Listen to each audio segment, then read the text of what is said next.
So magandang gabi po sa inyong lahat mga kapalarista. Pag-usapan natin etong si BP Inday Sara na sinasabi ng mga kababayan natin na tiba-tiba talaga ngayon. Tiba-tiba kasi napakarami daw ng binili niya at sinasabi mga overprice. Kaya naman yung mga kababayan natin ngayon binabatikos at pinagtatawanan etong si BP Inday Sara. Pero bago tayo magsimula ha, kung bago ka lamang dito sa aking YouTube channel, please subscribe na po muna para mas mahaba-haba pa po ang ating pag-uusapan.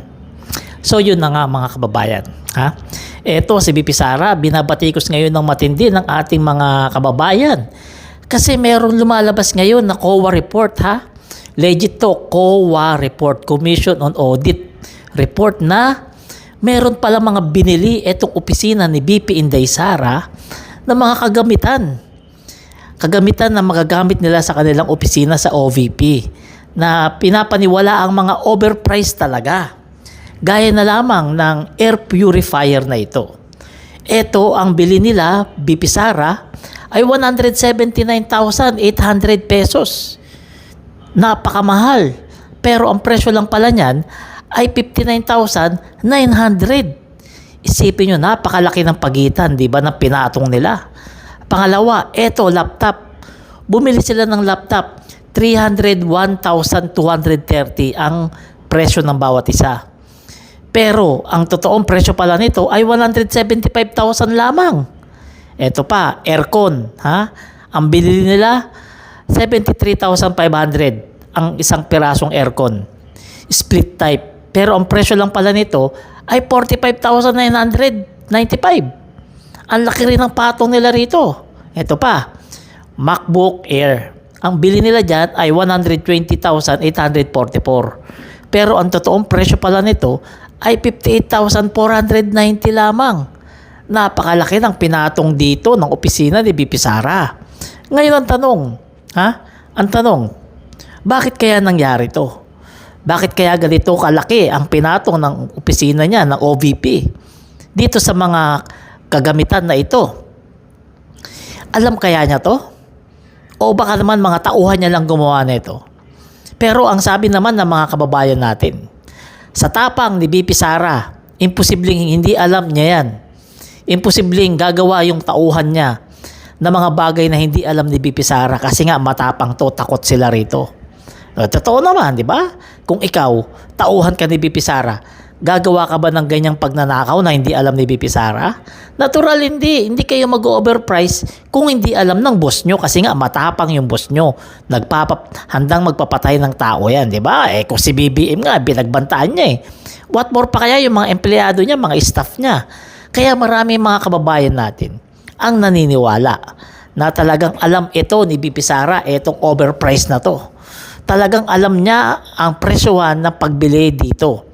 Kaya ngayon, itong mga kababayan natin, talagang binabatikos ng todo itong si BP Sara. Kasi nga, syempre, hindi talaga makatarungan yan. Kasi pera ng taong bayan yung ginagamit niya dyan. Saka naman nakita, laptop 301,000. Diba? Meron pa nga CCTV. Diba? 200,000 isang CCTV bili nila. Pito yun. Hindi umabot ng 1.48 million pesos yung 7 CCTV. Kaya talagang binabatikos ng matindi itong si BP Sara. At sinasabihan siya ng mga kababayan natin na magnanakaw. Lustay. Diba? Sinasabihan talaga siya magnanakaw kasi hindi mo masisisi mga kababayan natin. Karapatan nila yun kasi tax nila yun. At eto namang si BP Inday, hanggang ngayon wala pa rin paliwanag. Hindi pa rin nagsasalita tungkol sa mga bagay na to. Kaya hindi mo talaga masisisi mga kababayan natin kung tawaging magnanakaw etong si BP Sara. Kasi para sa kanila, magnanakaw talaga tong si BP Sara kasi hanggang ngayon ay hindi pa rin nagpapaliwanag tungkol sa mga issue na ito na dapat talagang pinapaliwanagan niya para malaman ng taong bayan kung ano ang totoo. Para alam naman kung totoo ba ito o baka naman gawa-gawa lang ito ng mga galit sa kanya o baka naman mga empleyado niya ang gumagawa na ito na hindi niya alam. O so, ganun pa man, siya talaga nasisira rito kasi yung pananahimik niya na yan, marami nagsasabi, di ba? Silence means yes. So, okay, hindi mo masisi. Kaya sana naman etong si BP Sara, Kung balak mo talaga tumakbo o kung balak mo pumalit kay PBBM na presidente, kung tatakbo ka man presidente sa 2028, patunayan mo na hindi ka magnanakaw. Patunayan mo na hindi ka mandarambong. Patunayan mo na hindi ka nagnanakaw ng pera ng kaban ng bayan kung balak mo maging presidente. Eh, ang siste, puro ka lang forma, puro ka lang sabi na gusto mo maging presidente, handa ka na maging presidente. Eh, kung ganyan naman magnanakaw ka pala ng pera ng taong bayan, hindi ka magiging presidente niyan. Hindi ka pagkakatiwalaan ng taong bayan yan kasi nga ang tingin sa iyo ng mga Pilipino ngayon ay magnanakaw kasi hindi mo pinapaliwanag yung mga bagay na dapat ay pinapaliwanag mo para malaman ng taong bayan na hindi mo ninanakaw yung pera nila. Excuse me. O, di ba? Totoo naman eh. Di ba? Kaya kayo mga kababayan, mga kapalarista, kayo ano sa tingin nyo? Bakit kaya hindi nagpapaliwanag dito si BP Sara sa issue na to? Anong sa tingin nyo? Dahil ba totoo?